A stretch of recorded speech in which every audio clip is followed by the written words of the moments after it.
In this week's episode, we finally have some good news for PlayStation 3 and Vita owners. Soulja Boy is at it again with a new handheld he claims is going to change the world. And the PiePacker, the best way to play couch co-op virtually with all your friends online, heads to KickStarter. Welcome to episode 16 of the Retro Gaming Dads podcast, the weekly podcast for everything retro and retro-inspired. I'm Anthony, and tonight I'm joined by Barry and Phil. Hello. Hiya, guys. First of all, how does it feel to be a dad yet again? It feels fantastic. I actually did feel a lot more rested this time. I don't know how that came to be. I don't feel like I was anywhere near as tired. I don't think it's going to last. No, I don't think so either. However, so this is our first daughter out of our three children, and she's sleeping really well, thankfully. She sleeps most of the day and most of the night so far, but it's only like day 2, so we'll see how it goes. In all fairness, my son done the exact same, and now at 6:30 every morning, all I can hear is him going, "Mummy, Daddy, are you getting out of bed yet?" Oh, we don't get that luxury anymore. We just get charged, jumped on, and then the question is, Daddy, Mummy, can I go on the iPad? See, I think thankfully my kids sleep sort of till 7 o'clock, so I have a little bit of reprieve there, I guess. Hopefully, you'll be able to squeeze in a little bit more Doom before the end of the month. Yeah, how are you two getting on with that? Well, I have been able to squeeze a bit more in. I've completed it 3 times now. Done it on the DOS version, the Xbox version, and the 32X version. Nice. I feel dying a lot in the last chapter.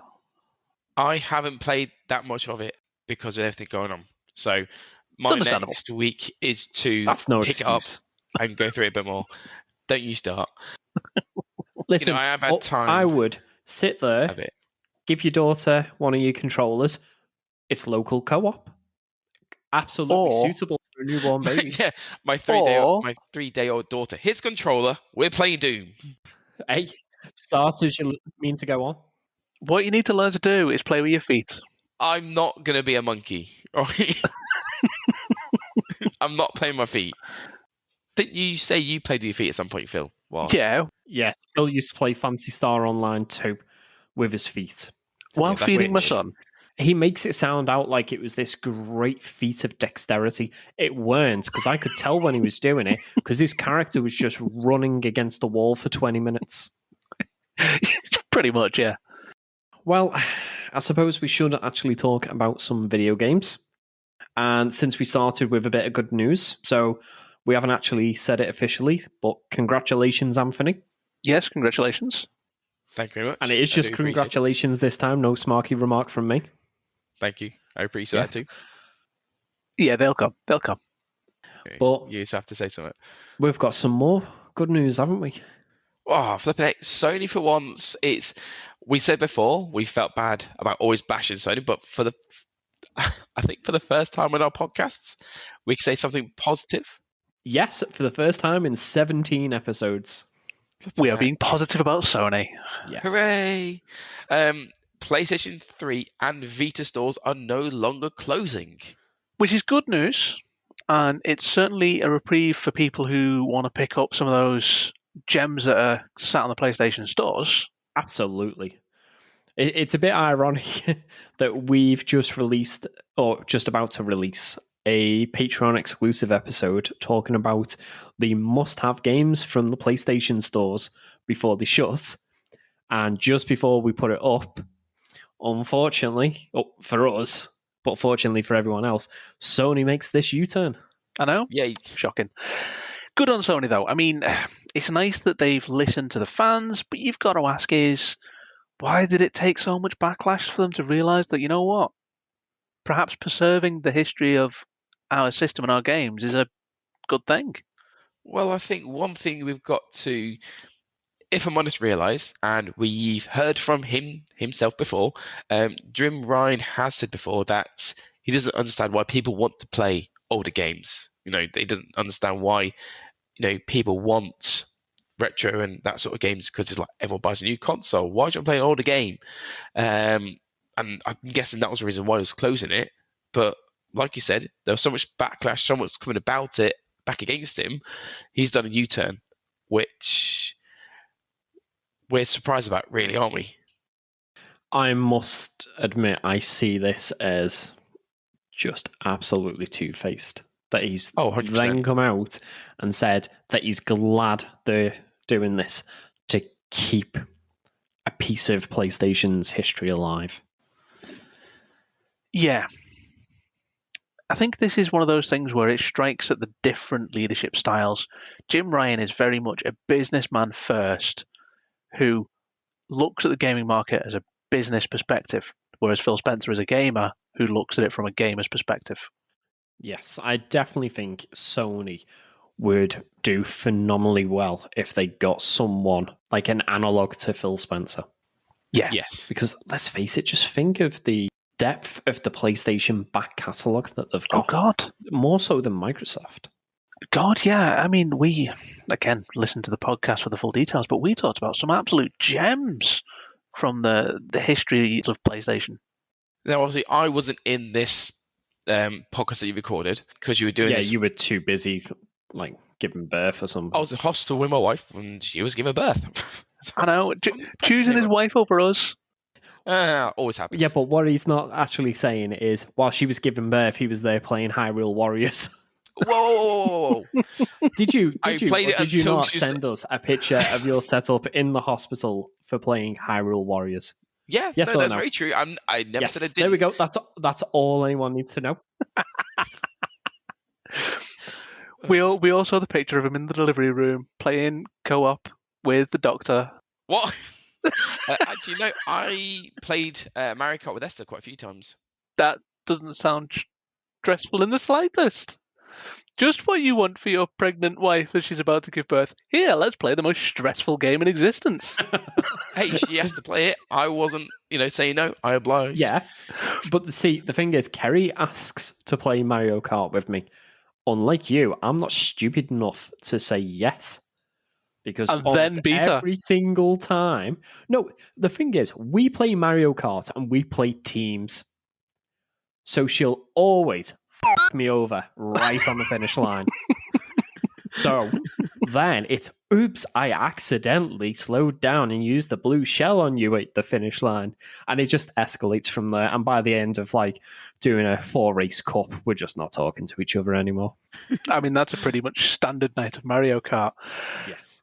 So, yeah, I mean, the fact that it took so much of a backlog, though, for them to realise just how much they're screwing up by not caring about the back catalogue. And they already knew this, considering how they've had to shoehorn in backwards compatibility almost, it feels, into the PS5 because of obviously Microsoft doing it.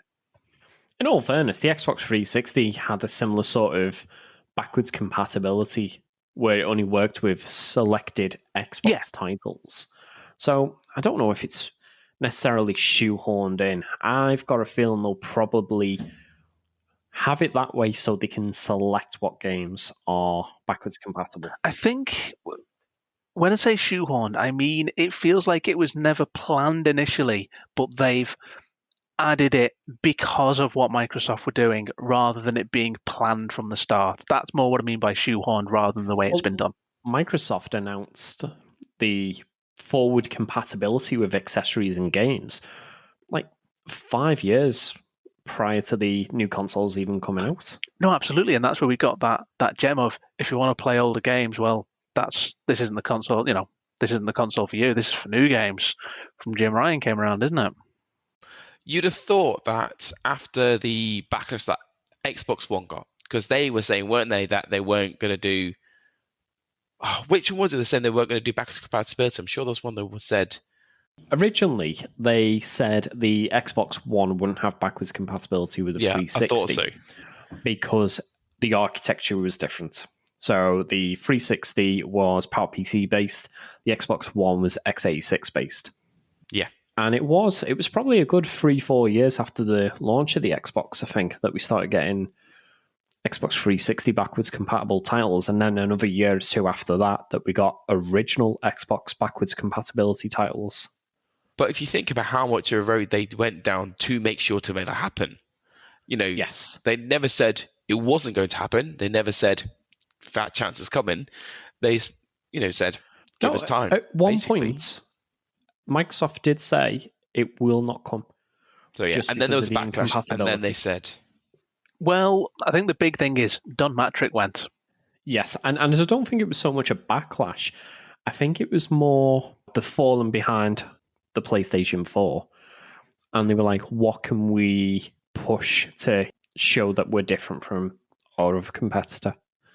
To carve out a niche. I guess it was a good way to bring the 360 players across, wasn't it? To then add backwards compatibility on and bring them across onto the one. Perhaps, but I don't think that was the primary reason. By No, the it time was- they'd done it, the Xbox 360 had all but dried up in terms of new games. Yeah, it was more so that Microsoft could say, look, this is what we're doing for the fans. This is why you should choose Xbox, because we show that when the next generation comes, everything's going to be supported. We're putting our arms around you, and everything you own, you'll be playable, much like a PC. Well, it's a bit like the Xbox Series S and X. They promoted that as launching with a back catalogue of over 1,000 games on day one. Yeah. It's the CMOS stuff is still a concern. It's still potentially something that could happen. It's nice, though, that they've actually turned around and said, you know what, we got this wrong. We're going to keep them open. Obviously, the PSP store's still going, but I don't think that was anywhere near as big an issue as the PlayStation 3 in particular. The PlayStation Portable's still losing its store, which, in all fairness, at the moment, it all but has lost. I do believe a lot of those PSP games will still be available, though, through the Vita store to play on the Vita. So they won't necessarily be lost. You just won't necessarily be able to buy new titles for your existing PSP. Yeah, and I don't think the PSP as a digital store was quite as prevalent as the PlayStation 3 and Vita in particularly. No, but don't forget the PSP does have a digital-only console. True, very true. I do believe you'll still be able to buy the games, though, through a PS3 or a PS Vita, Right. and still download them to the PSP. That's my understanding, at least. And obviously, the other good news about the store staying up is with all these issues about the CMOS battery dying, or as the internet has now named it, because let's face it, the internet needs to name everything. This C-bomb. I'm surprised it weren't called CMOS Gate, to be honest, but everyone's calling it C-bomb. This is going to at least hopefully see some of those cancelled, or those Vita games where they'd started work and actually got the dev kits. They can at least potentially still be bringing those out. There is a bit of a worry though, because obviously if they've cancelled them and moved them on to another game, are they going to want to put the money resources back into something they cancelled? You've got to bear in mind as well, Sony haven't given a length of time that this is going to be up. So I would be wary as a developer, especially one that's only just received a development kit.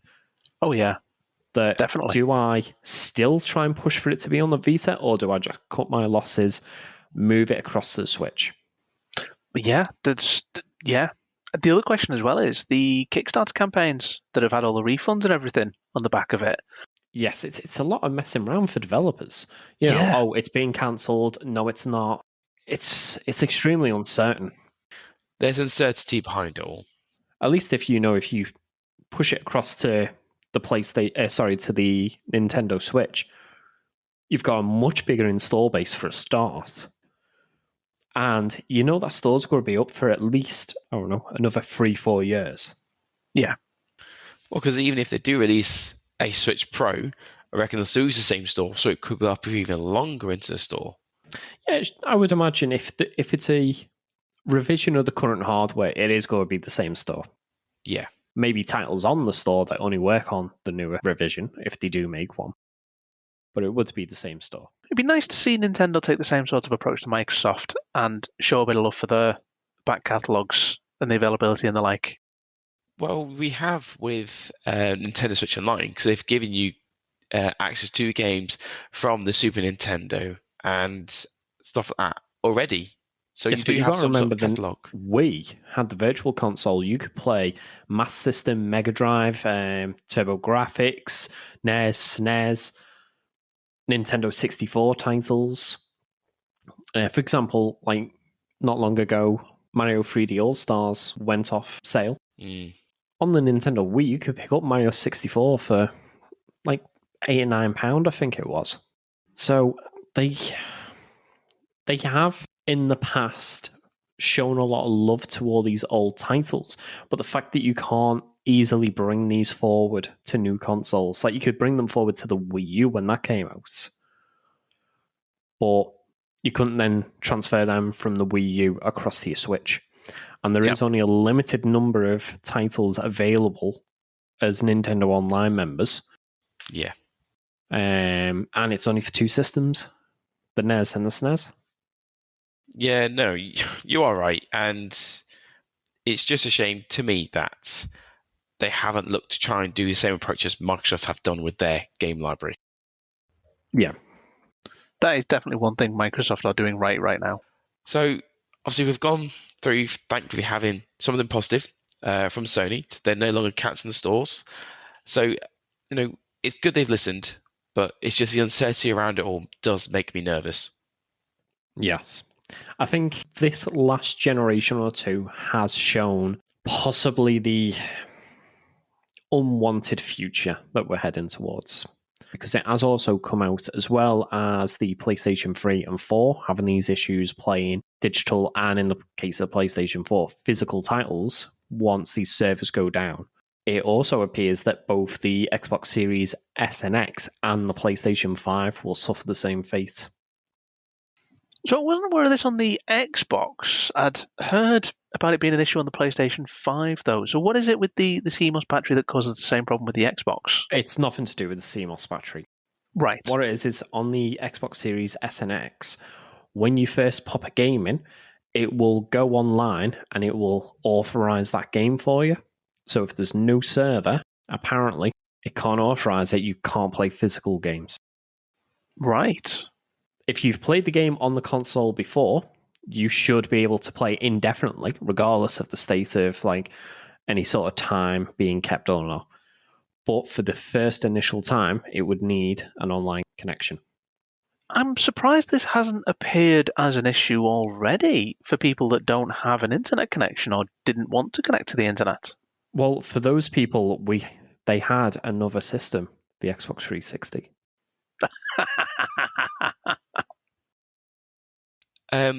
I remember a friend of mine who they had a similar sort of issue to what we're speaking about now with the Xbox One, where he had no internet for a while because they were changing whatever we'll call it down the road, and he couldn't play online.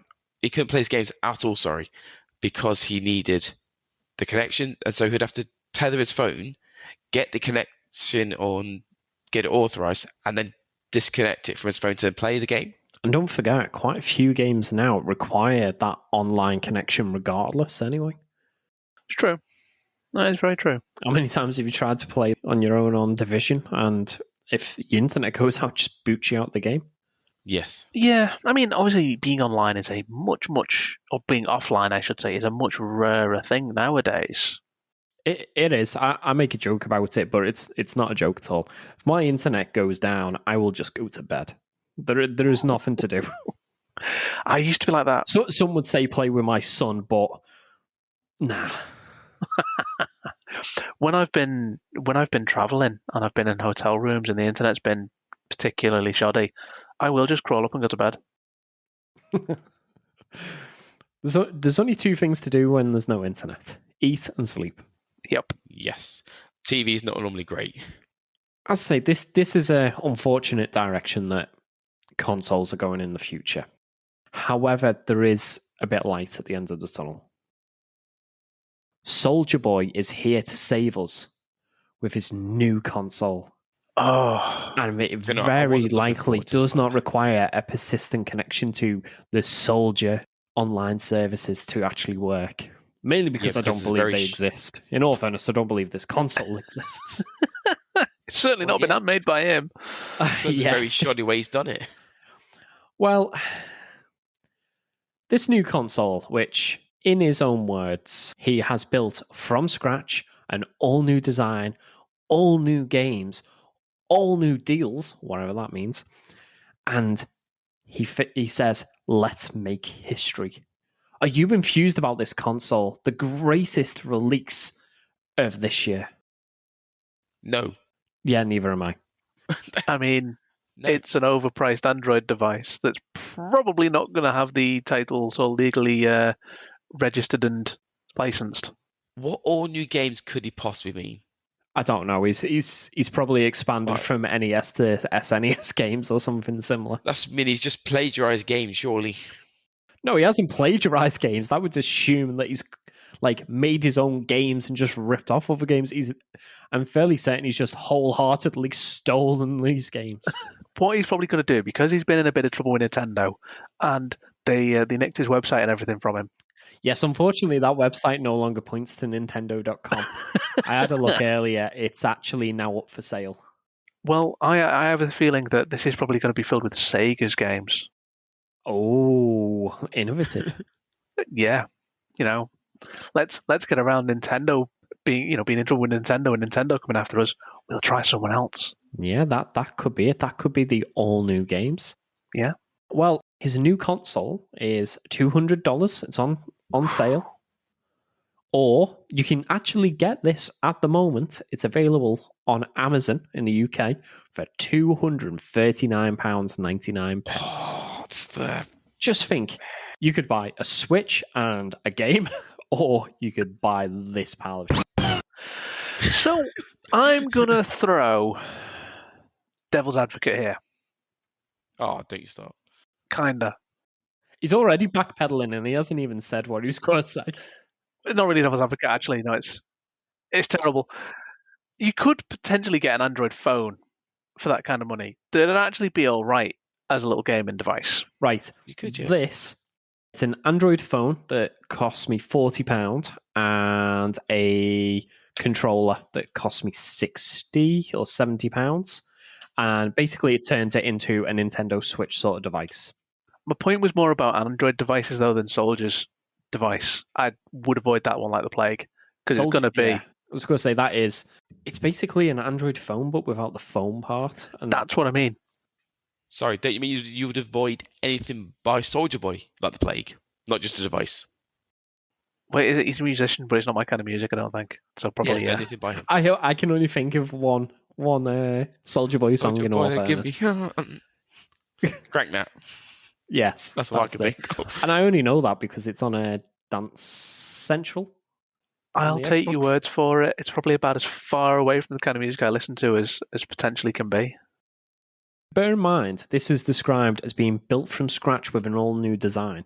The same device can be found on AliExpress for between $80 and $100. The thing is, though, he's going to sell bucket loads of them. I hope not. Just because of the name. He apparently did post a tweet saying that one of his previous consoles had sold millions of units. I can't see it selling that many. No, I can't. But let's just say he's buying the AliExpress for $100, doing a little bit of work on it, totaling, even being generous, another $20 worth. Which I doubt he is. I doubt that as well. He's still potentially making $80 thereabouts per console. So even if he sells 1,000 of them. The thing is, this isn't even the first one of these that he's done. He's done at least 4 or 5 and got in trouble each time. The only reason I think is he keeps doing it is because he's making money from it hand over fist. He's got too much money to burn and doesn't care. Well, perhaps he's got no money and hence why he keeps going back to this to try and get a little cash injection. On the side. But yeah, so we won't put this in the show notes where to get this because the device itself isn't that great looking at reviews for it. And if you really want it, you can find it elsewhere for easily half the price. That or spend the money on a decent Android phone and a decent Android controller for it. And exactly. And you've got a more useful device straight away. Yeah. There's a lot better Switch. options for the money you've buy got. a Switch, or for this price, you could buy an Xbox Series S. I was about to say, £10 more, we'll get you an S. Exactly. Yeah, but you can't exactly pick up your S and take it on the bus with you. Probably can't with this. No, It's probably but- a fire hazard. Well, there is that. While we're talking about consoles and retro games, whether or not they're legally obtained, PiePacker's finally hit Kickstarter. Woohoo. Yeah. Yeah, 5 Looking- p.m. this evening it was. Was Yeah, it 5 it's- p.m. this evening? Yes. Well, is that our time? 5 p.m.? That's our time, yeah. Well, that means in about 5 hours, they've already got £40,000 towards the Yeah. target of £54,000. I mean, it's an interesting idea, and I can see the approach they're going with. So they're going to have 2 tiers at the minute, basic and premium. Basic being free. Yes, so this is the subscription tier, not the tiers to the Yes. Kickstarter. Yeah, oh yeah. No, tiers the subscription, not to the actual Kickstarter. Yes. I've got to say, I actually, depending on how they do it, I like the idea. So the basic package is going to be, you can play their games on their server, it's free, it's the basic package, and you need the premium one to be able to bring your own games, have private servers and the like. It's an interesting way of doing it, and I think it's probably the right way of doing it for them. I think it's a good idea. I think this would have been much better had they managed to bring it out last year, especially after the year we've had. Oh god, yeah. The ability to suppose. play your old retro games online with friends and see them in a live video feed, I think that's going to be quite appealing. Yeah, I mean, even over the past month, we've played a few games of Doom using Parsec. Parsec. That was a bit fiddly to set up, to be honest. A little bit fiddly to set up, and there was a little bit of latency at the start, but once it was up and running, it played fine. I would like to play something like this where we could have 4-player micro machines online, because we know how much fun we had with that game. I can still remember what happened to you at that one race with the little lift going across. The sponge across the sink. Yeah. And I made it. I was like, yes, I've made it. And then I was like, oh no, I'm going back. And Phil just bumped me off the sponge. I was like, oh, accelerated too soon. Should have drove off the other side to get me point. Yep. But no, to be able to play these games online, like we do anyway with our normal games, would be a lot of fun. It'd just be nice to try and get as close to that couch co-op experience as we can. Yeah. I mean, obviously it's not going to be the same, but it is probably about as close as you're going to get virtually. Absolutely. So, for those that haven't seen it or haven't listened to our previous podcast episode where we discussed it, it's an online service where you can play a range of indie and retro games. Any multiplayer games, you can actually send a link out to a friend and they can jump straight in. You can have a little video call going at the same time, and you can just play some games. If you want, though, they are going to sell a piece of hardware that allows you to put different inserts in for different systems. So they're going to launch with an NES, SNES, and a Mega Drive or Genesis adapter. So you can actually bring your own Super Nintendo, Mega Drive, or NES titles along, slap them in, boot up a game, invite your friend who can play directly in the browser, and have, I don't know, a 2-player game of Streets of Rage 3. It's a cool idea. The fact that it's all browser-based means that you can run this on a variety of different systems. So it's going to be really accessible. I like the idea that they've gone down where you don't have to pay for it. You know, it's good that they've got both options where you've got premium members who will pay for it and use it. But then if you want to play online and say you've got a friend who you don't play with often, might not purchase it, they can jump on and join for free without having to pay anything to go into it. Yes. I think that's going to be absolutely vital to getting people into this. Yeah. I would imagine the free tier is also going to be ad supported in some way. Most likely. And I can understand it if it is. I mean, they've got to make money somehow. Yeah. And to be fair to them, some of the games that are actually in the basic package are absolute gems. Yeah, there's some genuine old games like X2, Sensible Stalker, Earthworm Jim 2. And then you have got some more modern, retro-inspired and indie titles. Micro Mages. That looks a pretty interesting game. There's a brilliant video on YouTube of how they made the game and fit the entire title into 40 kilobytes of storage. Wow. If anyone wants to watch that, I'll leave a link in the description. There's also Xenocrisis. That was released a few years ago on the Mega Drive, and that's making an appearance here as well. So there's a variety of games. Let's say, I believe they're advertising 60 games at launch. Yep, 60 plus games at launch. But that's only the games that they give. Yeah. Do you know, I was just having a quick look through at the different tiers they have. There is a lot of tiers. A lot of tiers. Yes. And they're also only for the time where you can play and back them, you can become an infinite member. So you pay whatever. Yeah, there's a lot of lifetime subscriptions. It's only after the first tier. So the first tier hasn't got a lifetime. After that, they all do. Not all of them. So there's a few tiers. For example, the $100 one where you get the reader doesn't include a lifetime subscription, but the $160 one does. Yeah. Now I was just having a quick look through tiers, and you can see how many backers are for them all. There's one that is $10,000. Now that one hasn't got a backer on it. There's only 2 of them. They're limited. Yes. There is one that is for $1,500, which actually has 1 backer so far already. Wow. Which I was like, flipping heck. That comes to about £1,072. That comes to. I've got to admit, though, the $10,000 one, particularly, especially if you're in America, actually isn't terrible value. If you want a 2-week trip to France, I'm pretty certain that you could actually find it a little bit cheaper than $10,000. Well, yeah. You do get to help design a game. You get a lot of credits in the title. You get your own private Discord, backer channel. There's an awful lot of perks. A lot of them are digital. All right. Yeah. One that is pretty cool that I'm reading here is a team member status where you get to try all the upcoming games before anyone else. Yeah. I do think probably the most popular ones are either going to be the $90 for the lifetime premium or possibly the $160 tier where you get the reader plus 2 adapters plus the lifetime membership.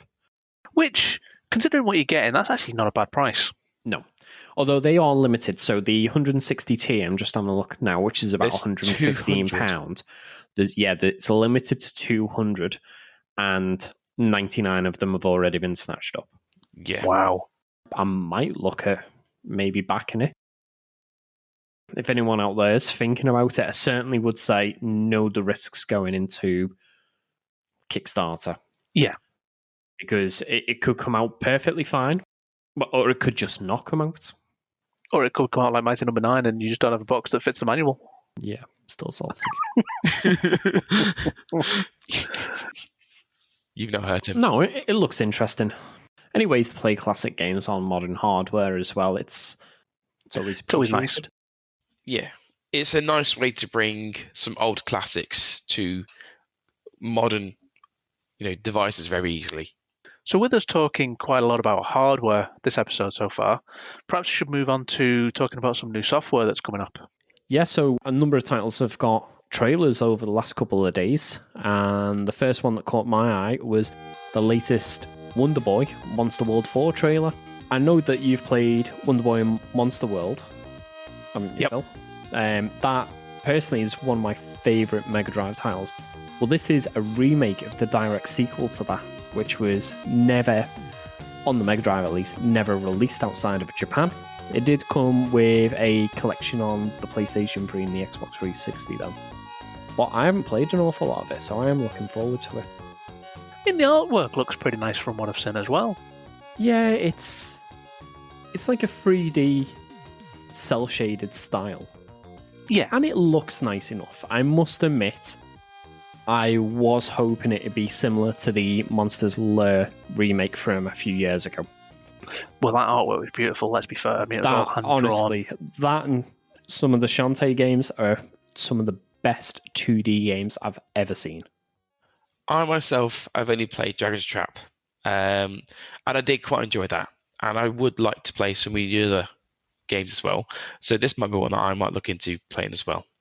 If you do want to play any of them, Xbox 360 backwards compatible, you can pick up 3 of them for, I think it's like £7. Okay. It's definitely worth it. But yeah, this is due for release on the Switch and the PlayStation 4 and should be coming out later this year. We haven't got an exact date, but yep, definitely one I'll be keeping an eye out. Yeah, shame there's no Xbox version by the looks of it. Yes, unfortunately. Maybe in the future, I don't know, but don't look like Xbox gamers are getting any love with this one. Sadly not. So we've also had a new trailer for the Ninja Turtles game, Shredder's Revenge. This looks Yeah, great. so this one's quite a brief trailer. Have either of you managed to watch it yet? Not watched it yet. It's definitely one of the ones that I want to watch because I'm keeping a bit of an eye on this game because it looks right up my street. So you're looking forward to this game, but you couldn't spare 45 seconds to watch the trailer. No? I haven't You're done not a true much fan. looking around You are not a for true the past fan. few days, so I haven't seen it myself either. All I'm hearing is excuses, Anthony. I'm back in the office. I'm commuting again. So am I. I still watched it. You're back after your commuting, yet you sit in the office and message us on Skype the other day.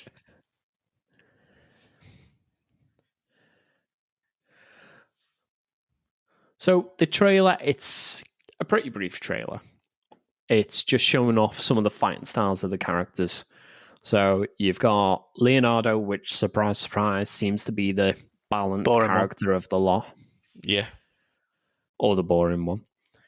You've got Raphael, who is objectively the best Teenage Mutant Ninja Turtle of the lot. Objectively, you're wrong. Objectively, I'm right. And he seems to be more a one-on-one damage dealer by the looks of it. You've got Michelangelo, which seems to be the agility style character. And then Donatello seems to be the crowd control. The one that no one likes. It does look like they will play off each other quite well. Things I feel, you say the one that no one likes for Don, but I can see you being the crowd control person, just jumping in there and just taking all of our kills as we try to fight them. No, I'm going Mikey. He'll go Mikey because he's got the high agility to get in there and get the kills. That and he's the best turtle. Not his own kills, other people's kills is what I mean. We're at the other end of the screen fighting, and Phil shoots across and take our kill. Is that what you're saying? That and Mikey is the best turtle. Yeah, no, in all fairness, Michelangelo is the best turtle. Yeah. After Raphael. Whatever. And Leonardo. But And I'm just saying Donatello. right now, Anthony, I'm going Whatever Mikey. that weird female turtle was from Phil, the TV show. I'll fight you for it. And Spike. Okay, so he's definitely the 6th best turtle out of the series. Me and Phil talking smack talking. Barry's are listed in the rankings of the turtles and characters in it. Again, this is another game where we haven't got a concrete release date, so we're just going to have to sit there waiting for more scraps to be fed us about the title. But again, another one I'm really excited about.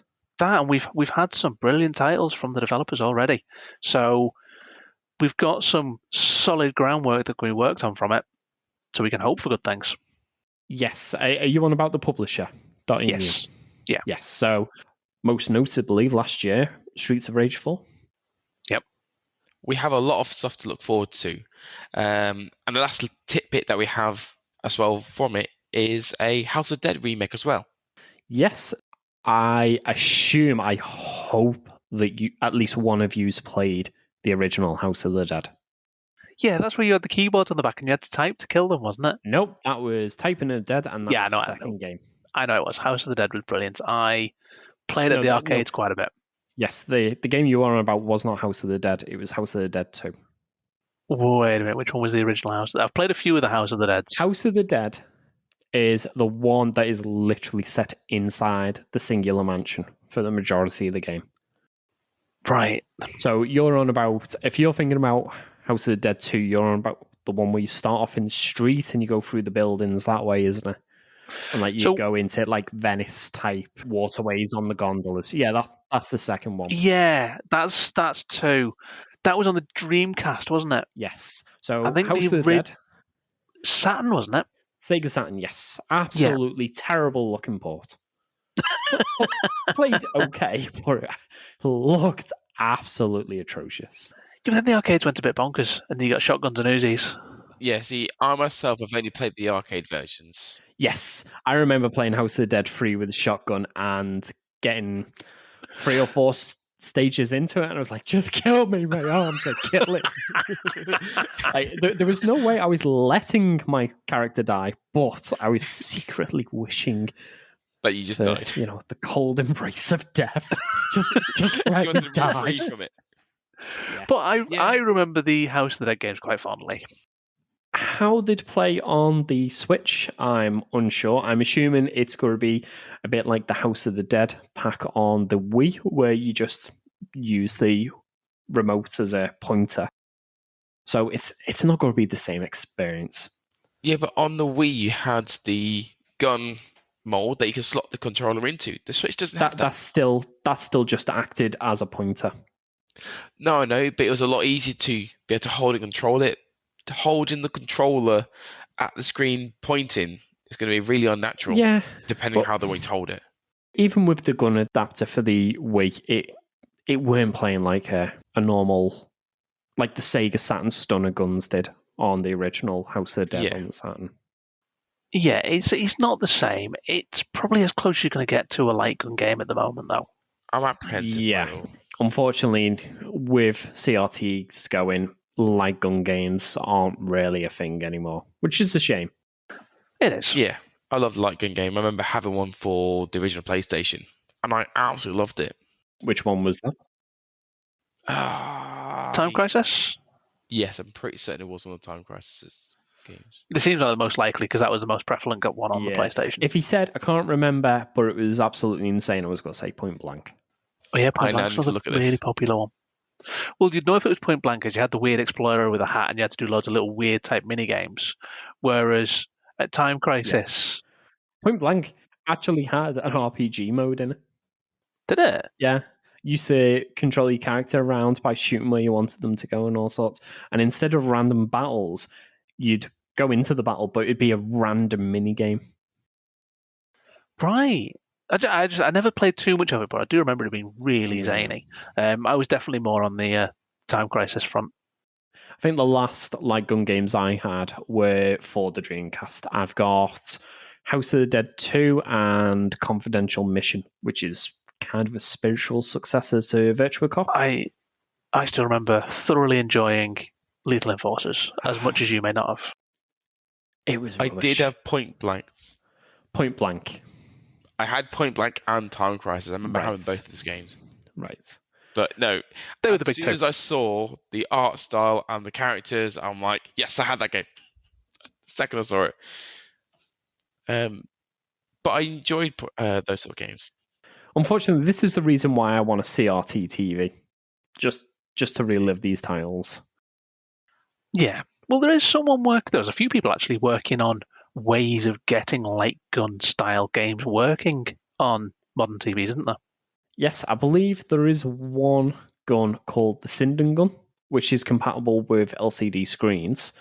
And that console that we've mentioned in the past, the Polymega, they are planning on releasing a light gun that should be compatible with modern screens as well.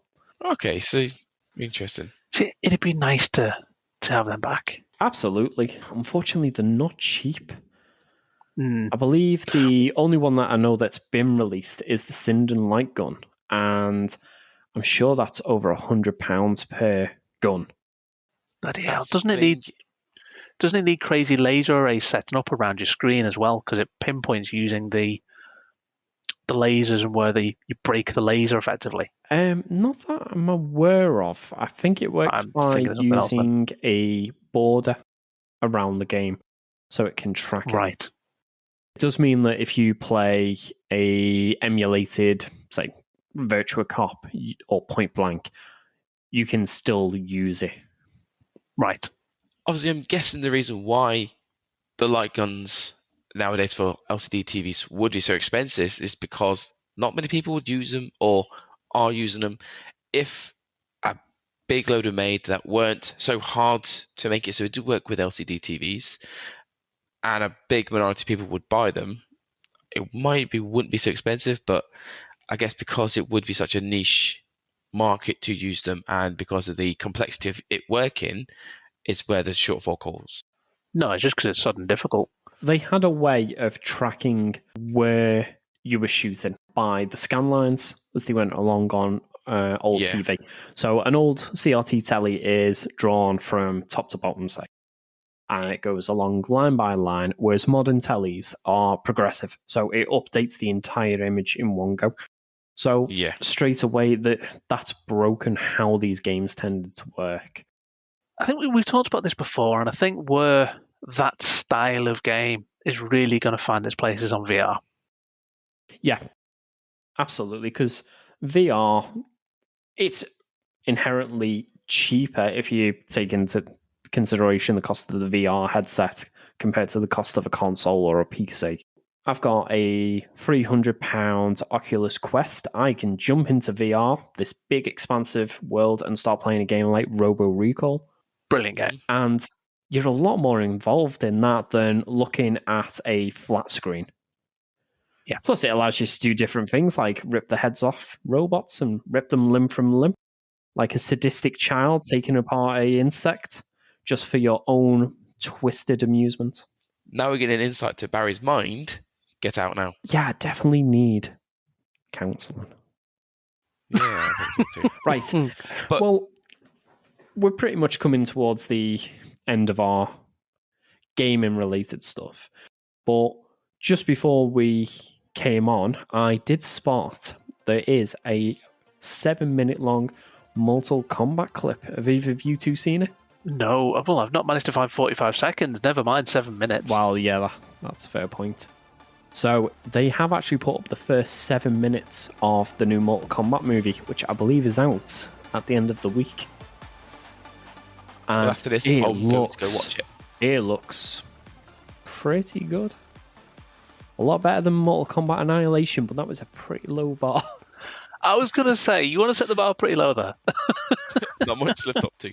No, not an awful lot happens in it.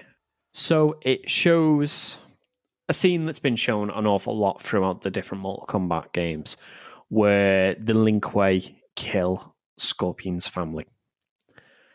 So there's a little bit of fighting in it, and what little fighting there is brutal. Which is what you want from Mortal Kombat. Absolutely. Yes. So I am excited to watch this. I just need cinemas to be open, to be honest, so I can actually go and watch it on the big screen. I would say we can go watch it together, but I ain't going to happen. We can't. Well, yeah, that's the problem. Can't social distance, just one seat away from each other. Is there any news on where it's going to be shown? Is it going to be streamed on anything? I think I might have seen that it was going to be streamed on HBO, but I may also have just completely made that up. It is talking about coming to cinemas, though. Okay. So it is intending to at least be shown on the big screen. That's going to depend when cinemas open wherever you are. Yes, I say in the UK, unfortunately, we should start opening back up over the next month or two. 17th of May, but we should be opening up the cinemas yes. again. Yeah. That's if everything goes to plan. Big if. Sorry, I made a mistake. It's actually this Friday that the movie's coming out. So it'll actually be out before this podcast. So the movie's out? Well, yes. through the miracle of time travel, the movie is actually out when you are listening to this. Yeah, make sure you watch it. Don't miss it. But yeah, I just want to, well, one, get out of the house, but two, get out of the house and watch this movie. It would be nice. Yeah, I'm missing the cinema. I never thought I'd actually miss being robbed in broad daylight. £12 for an ice cream. Ridiculous. Yep. Yeah, definitely go and watch the 7-minute clip. I'd say it's not an awful lot happens on it. It's more setting the tone for the movie, though. I think with that, are we finished for the day? I believe so. I'd like to say thanks for making time, especially you, Anthony. I know you're possibly sleep deprived at the moment. And for everyone listening, if you'd like to see any information about anything that's been discussed in this episode, with the exception of the Soulja Boy console, because I do have standards, they're pretty low, but I do have standards, you can visit us at www.retrogamingdads.co.uk. And if you would like to support the podcast, we would be eternally grateful. You can do this by visiting our Patreon page, where you can actually subscribe for as little as £2.50 per month and get our podcast early. You can visit us at www.retrogamingdads.co.uk/support to find out more.